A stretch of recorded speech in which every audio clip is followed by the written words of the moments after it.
بسم اللہ الرحمن الرحیم۔ ماہ رمضان کے روزوں کے کفارات کی 4 اقسام ہیں، جن میں پہلی اور دوسری قسم پچھلی ویڈیوز میں بیان کر دی ہیں۔ آج تیسری قسم کفارہ تاخیر کے بارے میں ہے۔ تو سوال یہ ہے کہ اگر انسان ماہ رمضان میں کسی عذر کے بغیر روزہ نہ رکھے اور آئندہ ماہ رمضان تک جان بوجھ کر روزے کی قضا بھی بجا نہ لائے تو کیا اس روزے کی قضا کے علاوہ کچھ کفارہ بھی واجب ہے؟ جواب میں آیت اللہ سستانی فرماتے ہیں، اس شخص کے لیے ضروری ہے کہ روزے کی قضا کرے اور احتیاط واجب کی بنا پر ہر دن کے لیے ایک مطعم بھی فقیر کو دے، اور چونکہ جان بوجھ کر اس شخص نے ماہ رمضان کا روزہ نہیں رکھا، اس لیے ضروری ہے کہ اگر کھانے پینے، جماع، استمناء یا جنابت پر باقی رہنے کے ذریعے افطار کیا ہو تو جان بوجھ کر افطار کرنے کا کفارہ بھی ادا کرے۔ دوسرا سوال یہ ہے کہ اگر انسان ماہ رمضان میں کسی عذر کی وجہ سے روزہ نہ رکھے اور ماہ رمضان کے بعد اس کا عذر دور ہو جائے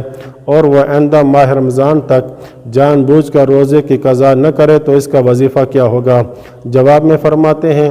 ضروری ہے کہ روزے کی قضا کرے اور ہر دن کے لیے ایک مطعم بھی فقیر کو دے۔ اسی طرح اگر انسان ماہ رمضان میں کسی عذر کی وجہ سے روزہ نہ رکھے اور ماہ رمضان کے بعد اس کا عذر دور ہو جائے اور وہ جان بوجھ کر یا سستی کی وجہ سے روزوں کی قضا نہ کرے حتیٰ کہ وقت ہو جائے اور وقت کی تنگی میں اس کے لیے کوئی عذر پیدا ہو جائے تو ضروری ہے کہ عذر کے دور ہو جانے کے بعد قضا کرے اور ہر دن کے لیے ایک مطعم بھی فقیر کو دے۔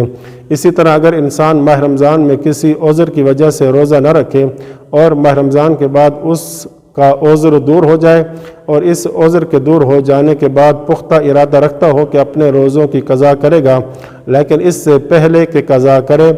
وقت کی تنگی میں کوئی دوسرا عذر پیدا ہو جائے تو ضروری ہے کہ عذر کے دور ہو جانے کے بعد قضا کرے، اور یہ بھی لازم ہے کہ ہر دن کے لیے ایک مطعم فقیر کو دے حتیٰ کہ احتیاط واجب کی بنا پر نئے عذر کے پیش آنے تک تاخیر کسی عرفی عذر کی وجہ سے ہی کی ہو تو تب بھی ایک مطعم فدیہ دینا ہوگا۔ اور ماہ رمضان کے روزوں کے کفارات کی 4 اقسام میں چوتھی قسم روزانہ کا فدیہ کے متعلق ہوگی کہ کن افراد پر روزہ رکھنا واجب نہیں ہے، وہ انشاءاللہ اگلی ویڈیو میں بیان کی جائے گی۔ وصلی اللہ علی محمد وآل بیتہ الطاہرین۔